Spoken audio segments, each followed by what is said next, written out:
নমস্কাৰ বৰ্তমান সময়ত আমাৰ জীৱনত ষ্ট্ৰেছটো এটা অংগ হৈ পৰিছে কাৰণ ষ্ট্ৰেছৰ কাৰণে আমাৰ বিভিন্ন সমস্যাই শৰীৰত দেখা দিয়ে ষ্ট্ৰেছৰ কাৰণে আমাৰ মূৰৰ বিষ হ'ব পাৰে চকুৰ বিষ হ'ব পাৰে গোটেই গাৰ বিষ হ'ব পাৰে টোপনি কম হ'ব পাৰে আৰু শুই থাকোতে মাজে মাজে আমি সাৰ পাই যাব পাৰো মুড সুইং হ'ব পাৰে তাৰোপৰি আমাৰ কেতিয়াবা ষ্ট্ৰেছৰ কাৰণে ধৰক এলকহল বা সিগাৰেট খাবলৈ মন যোৱা ইত্যাদি বিভিন্ন লক্ষণে দেখা দিব পাৰে তো ইয়াৰ পৰা ৰক্ষা কৰিবৰ কাৰণে কেইটামান আমি নিয়ম পালন কৰিব লাগে তাৰে ভিতৰত এক নম্বৰ হৈছে সদায় 45 মিনিটৰ পৰা 1 ঘণ্টা বেগাই খোজ কাঢ়িব লাগে যাতে আমাৰ শৰীৰৰ পৰা ঘাম ওলায় আৰু ঘাম ওলোৱাৰ ফলত আমাৰ শৰীৰৰ পৰা কেলৰি ব্যয় হয় আৰু আমাৰ মুডটো ভাল হৈ যায় দুই নম্বৰতে আমি সদায় আধা ঘণ্টাৰ পৰা 45 মিনিট সময় মেডিটেশ্যন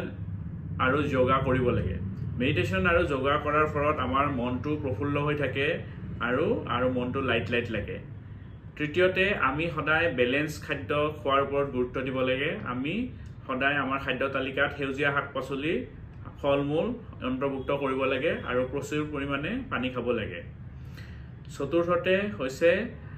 আমি সদায় লগ বন্ধুৰ লগত হাঁহি ধেমালি আৰু ফূৰ্তি কৰিব লাগে পঞ্চমতে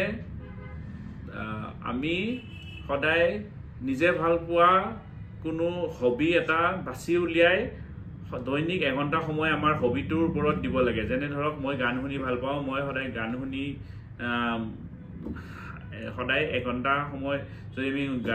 গান শুনো তেতিয়াহ'লে নিশ্চয় মনটো ভাল লাগিব কিছুমানে খেল চাই ভাল পায় কিছুমানে খেল খেলি ভাল পায় কিছুমানে ধৰক গাৰ্ডেনিং কৰি ভাল পায় ফুলৰ বা শাক-পাচলিৰ যত্ন লৈ ভাল পায় কিছুমানে ঘৰুৱা জীৱ-জন্তু পুহি ভাল পায় তেনেকুৱা কাম কৰা উচিত ষষ্ঠতে হৈছে আমি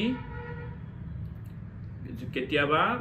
ষ্ট্ৰেছ বেছিকৈ ফিল কৰিলে আমি ৱৰ্কৰ পৰা নিজৰ কামৰ পৰা অকমান ছুটি লৈ দূৰণিপতীয়া ঠাইলৈ ফুৰিব যাব পাৰো আৰু ফুৰিব গলে আমাৰ মনটো ৰিলেক্সেশন হ'ব তো এইকেইটা নিয়ম পালন কৰি আমি ষ্ট্ৰেছৰ পৰা নিজকে মুক্ত কৰি ৰাখিব পাৰো তো আহক আমি সকলোৱে ষ্ট্ৰেছৰ পৰা নিজকে মুক্ত কৰি ৰাখো আৰু কাৰণ ষ্ট্ৰেছ জীৱনত বেছি দিন থাকিলে মানুহৰ ডায়াবেটিছ হাইপাৰটেনশন থাইৰয়েড ওবেসিটি আদি বিভিন্ন বেমাৰ হ'ব পাৰে আৰু এই বেমাৰবোৰৰ পৰা ৰক্ষা কৰিবৰ হলে আমি ষ্ট্ৰেছ ৰিলিফ কৰা অতি প্ৰয়োজন ধন্যবাদ